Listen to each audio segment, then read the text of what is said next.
If you listen closely to the anger, the economic despair, and the arguments in the following clip, it sounds exactly like the crisis gripping South Africa today.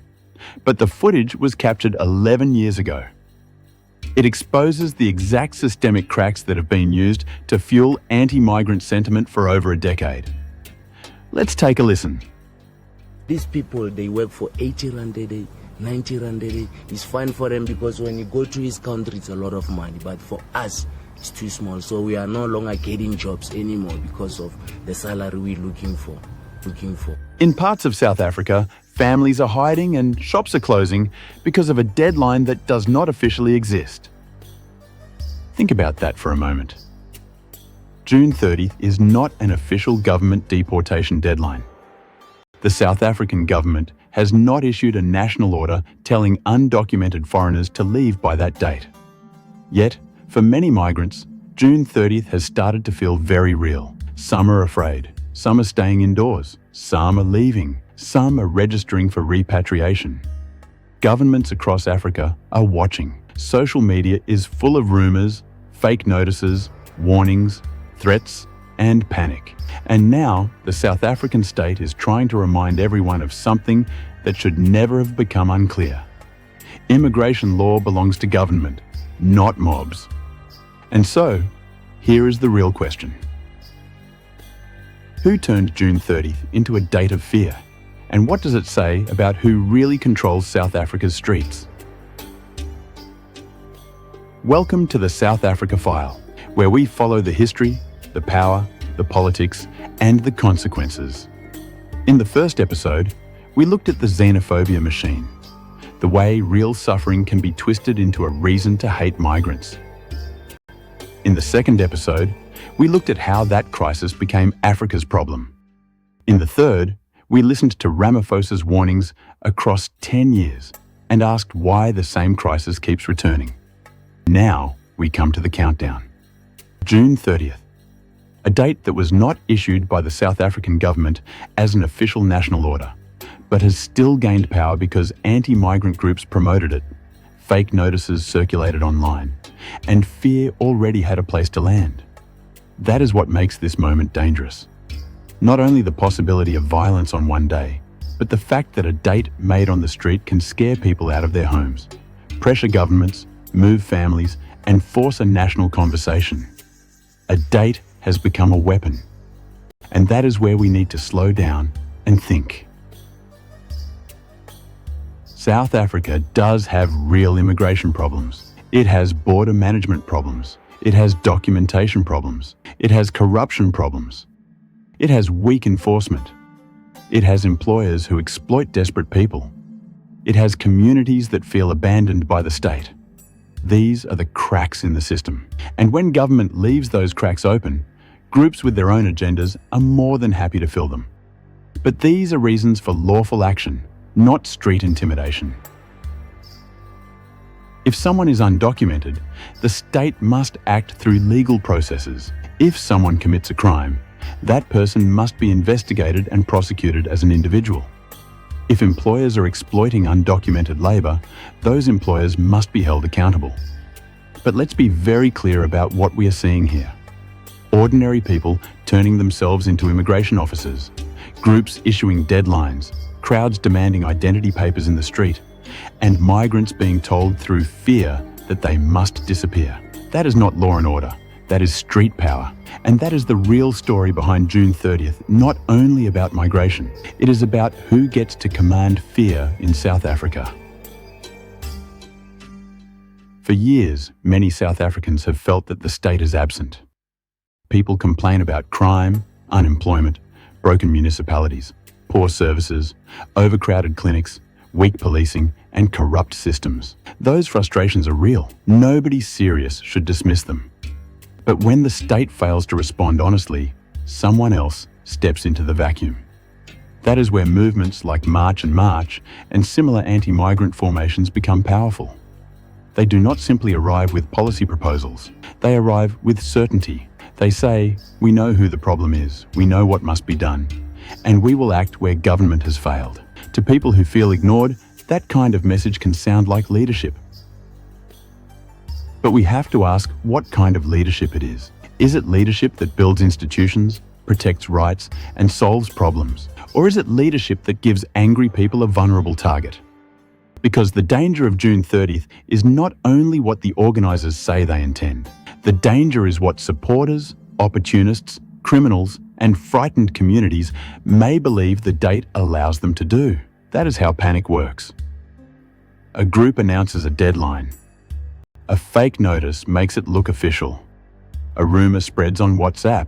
A video goes viral. Migrants hear that foreigners must leave. Shops close. Families move. Governments prepare repatriations. Police issue warnings. The president gives speeches. And before the date even arrives, fear has already done its work. But this is not just about anonymous WhatsApp messages. There are specific forces that benefit when the state looks weak. Street movements benefit because they look powerful. Politicians benefit because migrant blame gives them an easy slogan. Local actors benefit because fear can shift control over shops, buildings, streets, and trading spaces. And the failing state benefits too, because public anger moves away from corruption, unemployment, policing failure, and municipal collapse, and lands instead on people with less power. This is how unofficial power becomes real. It does not need a law passed in Parliament. It does not need a court order. It only needs enough people to believe that something is coming. And that is why June 30th is a test. Not only for migrants, not only for anti-migrant groups. It is a test for the South African state. Can the state enforce immigration law without allowing vigilantes to define the national mood? Can it respond to legitimate public concerns without rewarding mob pressure? Can it protect South Africans from crime and exploitation without turning foreign nationals into collective suspects? Can it stop fear before fear becomes policy? That is the real question. Because once street movements learn that they can set a date, create panic, force government responses, and control national attention, they will use that method again. Maybe next time it will not be June 30th. Maybe it will be another date, another march, another shutdown threat, another target, another community accused of being the source of the country's pain. That is why the issue goes beyond migrants. When mob authority grows, the rule of law shrinks. And when the rule of law shrinks, nobody is truly safe. Now, some people will ask, are you saying South Africans should not be angry about illegal immigration? No, that is not the argument. People have the right to demand better border management. People have the right to demand action from Home Affairs. People have the right to demand that police fight crime. People have the right to demand that employers stop abusing undocumented labour. People have the right to ask why the state has allowed corruption and weak systems to undermine public confidence. But anger needs the right address. If Home Affairs is failing, confront Home Affairs. If police are failing, confront policing leadership. If employers are exploiting migrants, confront employers. If municipalities are collapsing, confront local government. If politicians are using migrants as scapegoats, confront those politicians. But do not turn poor migrants into the battlefield for a crisis they did not create.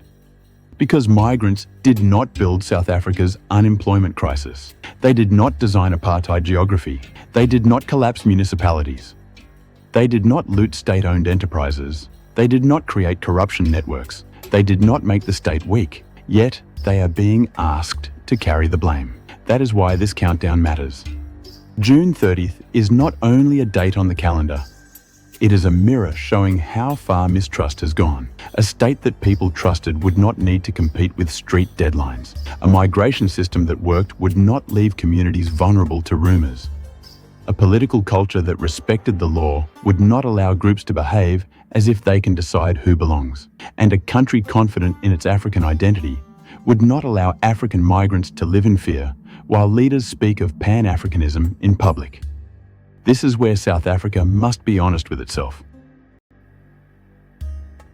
There are legitimate concerns about migration, but legitimate concerns can be exploited.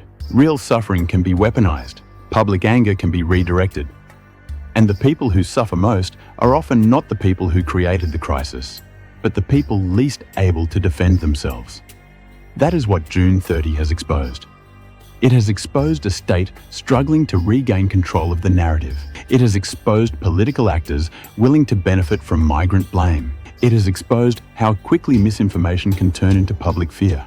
And it has exposed how dangerous it becomes when ordinary people start believing that law enforcement can be replaced by street pressure. So what should happen before June 30th? The state must speak clearly, act early, and protect everyone under the law. Not only citizens, not only voters, everyone within its borders. Police must stop intimidation before it becomes violence. Home affairs must act lawfully and visibly. Political leaders must stop playing double games with anti-migrant rhetoric, and communities must be told the truth. Immigration enforcement is not a private activity. It is not a protest trophy. It is not a social media challenge. It is not a job for angry crowds. It is the responsibility of the state. And if the state fails, the answer cannot be mob rule. The answer must be accountability. Because if South Africa allows June 30th to become a model for political pressure, then the country will face this again. Different date, different slogan, same method. Fear will become the shortcut. And once fear becomes the shortcut, democracy becomes weaker. So the question is not only what will happen on June 30th.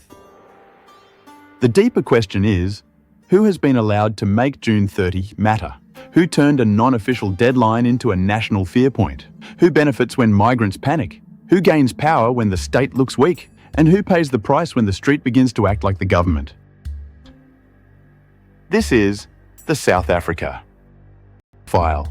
History, power, politics, and consequences. If this kind of evidence-based analysis matters to you, please like this video so more people can see it, subscribe to the channel, and turn on notifications so you don't miss the next investigation. Also share this episode with someone who cares about South Africa, migration, African politics, or the future of the rule of law on the continent.